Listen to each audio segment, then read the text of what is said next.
What's going on, YouTube? Trucking in Life here one more time, guys.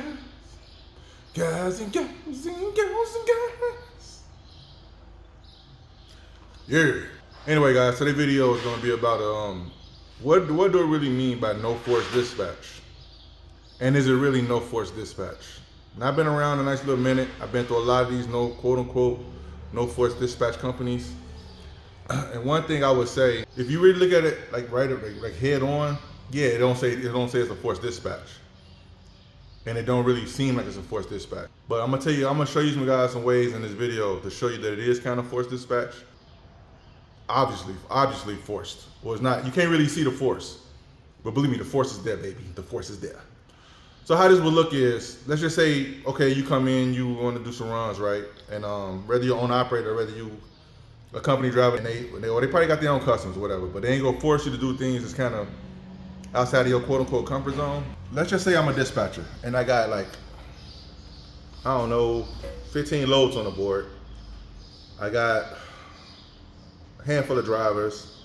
I got a couple days to move these loads. So, and of course, you know, you got some good loads and you got some crappy loads on that board, whatever. Because nothing is 100% good or 100% bad. You just got a mixture of something. Sometimes you gotta take some bad loads to get access to the good loads. So sometimes the customers make the deal with the carriers, so it's kind of the way it goes. So you gotta deal with some of that crappy stuff too. And bad loads is loads that hold you up, hold you hostage, tangle your drivers up for days and days, or hours and hours. I've seen some guys get tangled up for a couple of days with the customer, man. Ask me how that works, man. I don't know. I would go crazy. But anyway, I digress. So how that would look is like this. Let's say I got like 5 or 6 loads that ain't the greatest on the board. I gotta get rid of it, right? Now, remember it says there's no force dispatch. So this how that will look. I'm gonna call you up. You my driver. You one of my drivers. I'm gonna call you up and say, hey, look, I got this load right here, and I got this load right here. Some places will give you options. Will give you 2 or 3 options. Some places only give you 1 option. If you want to work, you'll run that load. If you don't, you ain't gonna work. So most guys, they feel like they're in a pinch. So they're like, I'm gonna run that load because I gotta make money because I'm here. You know what I'm saying? I can't make some money. That's why I want to work. That's why I want to run the load because I want to work. You know. So now what really happened right there? Did I really force you to do that load? Not directly, but indirectly I forced you. I only gave you option. Remember I told you guys, I had a load board full of like decent loads, and I had some crappy ones on there. But I only offered you probably a couple of the crappy ones. I ain't offer you no good ones. So of course, you know, if it's gonna kill your day, you ain't gonna make no money off of it, you ain't gonna wanna do it. But I didn't really force you to do it, you made the choice on your own. So when I see that no force dispatch stuff on there, you can't really believe that, man. Like I told you, there's a lot of smoke and mirrors in this game. Like let's say you're over the road, right? Let's say you're over the road with a company, and you've been sitting in the truck stop for a couple of days waiting on some load, waiting on some work, right? And the loads that they've been offering you, you know it ain't the greatest, but you're away from home and you're stuck at the truck stop somewhere. About time that 4th, 5th day come around, you tired of sitting in that truck stop, they offer you something crazy, it's crappy. You're like, I'm gonna take it just because I wanna get out this truck stop. I've been sitting there for a couple of days and I'm just tired of sitting here and I wanna do something. So you'll take it. Now, was that forced? For the people in the back, in case you guys don't know, some dispatchers will get in their feelings, man. Like you would think you'd be more professional and, you know what I'm saying, treat your drivers with fairness and try to like be fair along the board, but no. Some dispatchers really get in their feelings. Let's say you turn on a load and you know ain't gonna make you no money, but they gotta clear their board with it. So it's like, okay, you want me to get screwed over in the process because you want to clear your board, but I'm not making no money, but you gonna punish me because I'm out here to make money. Now let's be clear, guys. I'm not talking about the drivers who real picky, who don't only run certain ways. Like some drivers only run west, I don't run east. Or some drivers only run east, I don't run west. I ain't talking about them guys. I ain't talking about the picky people. I'm talking about the guys, the women and men out here who really want to work, but it got to make some sense to them. They willing to run. They runners. I call them runners. When you got a runner on your team that really want to work and make their money while they out there, they ain't not trying to sit around. They trying to work, man. They time out there. They want to make it count.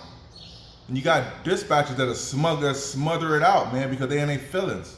One thing I'm gonna touch on real quick, guys. I remember I said in one video when I said it's over on that video I did when I was like on operator, but I ain't doing it no more.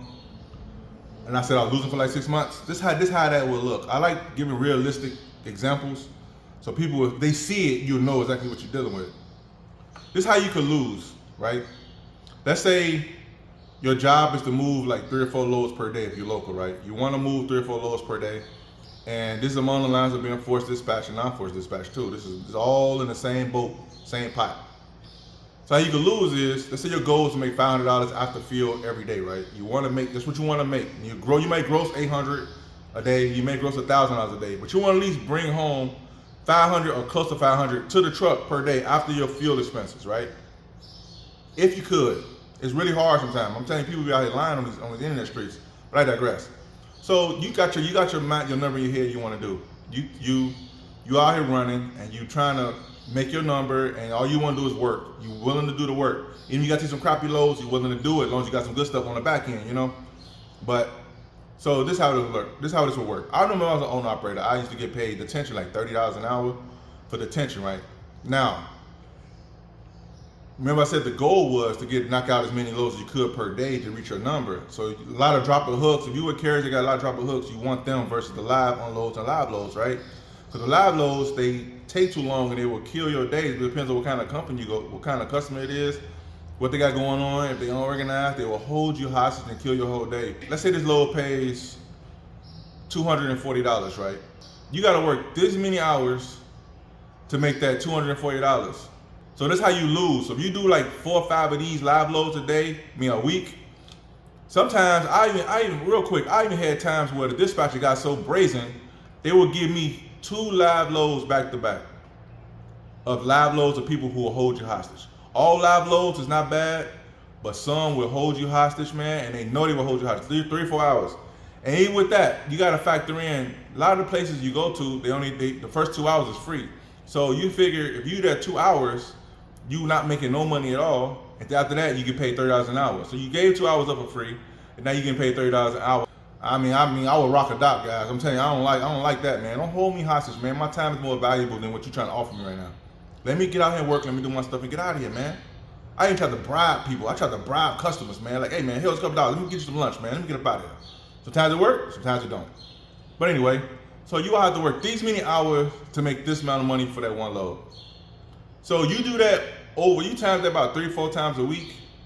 Whereas if you would have ran this many loads right here for the week at this price, you probably would have made this per week versus getting tangled up in dots this much time per week.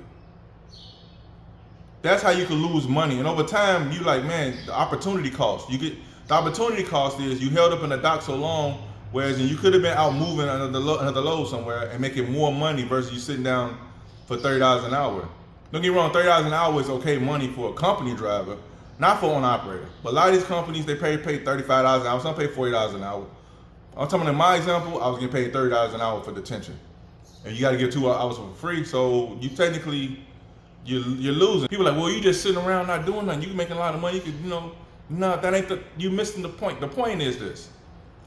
Opportunity cost. You out there, let's say you had these, I have this happen to me so many times where you have like 3 loads set up, they throw a live load in the middle of the dropping hooks, and the live load kills the next load because the next load may have an appointment time on it, even though it's a dropping hook.